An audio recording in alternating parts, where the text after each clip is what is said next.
পিঠা পায়েস খেতে কোনো দিনক্ষণ লাগে না। যখন ইচ্ছা করবে পিঠা পায়েস ঘরে বানিয়ে খেয়ে নেবেন।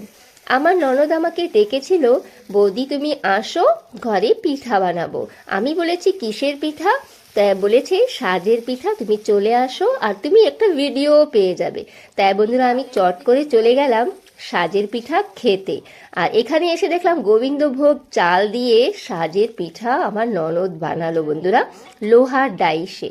তাই লোহার ডাইসে পিঠা বানিয়েছে। আমি দেখে এত অবাক হয়ে গেছি যে এক একটা পিঠা এত সুন্দর বলের মতন ফুলে গেছে বন্ধুরা, আর এক একটা পিঠা এত সফট হয়েছে কি বলবো।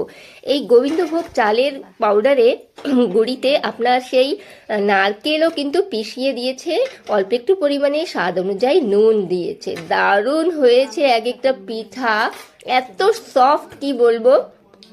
একটু কিন্তু সেই আপনার এই ডাইসে কিন্তু অল্প একটু তেল খাওয়াতে হবে, তো এক একটা পিঠা একদম সুন্দর বলের মতন ফুলে উঠবে।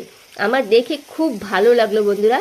আর এখন না পিঠা পায়েস না কেউ এখন খেতে চায় না আগের দিনের মতন। সবাই মানে যেরকম আগের দিনে সবাই দিন রাত এক করে দিত, পিঠা পায়েস বানিয়ে যেত, খেত সবাইকে দিয়ে। আমরাও কিন্তু সবাইকে দিয়ে খাই। আমাদের ঘরে যদি একটু কিছু বানানো হয় সবাইকে দেওয়া হয়। তো এই পিঠাও কিন্তু বানানো হবে, সবাইকে দিয়েই আমরা খাবো। তাই এখানে দেখুন দুধে ভিজানো হবে সাজের পিঠা। দুধে যদি সাজের পিঠা ভিজিয়ে যদি বানানো হয় বন্ধুরা, কি বলবো, দ্বিগুণ স্বাদ বেড়ে যায়। হ্যাঁ, দ্বিগুণ স্বাদ বেড়ে যায়। এই যে দেখুন দুধ পাউডার দিয়েছে গরম জলের ভিতরে, আর একটু ইলাইচি দিয়েছে, আর পিঠাগুলো ওপর থেকে দিয়ে দেবে। আর পিঠাগুলো যে এত সুন্দর সফট হয়েছে, দুধের সাথে একদম মিশে গেছে, একদম মানে মুখে দিলে কি বলবো মোমের মতন এক একটা পিঠা গলে গেছে।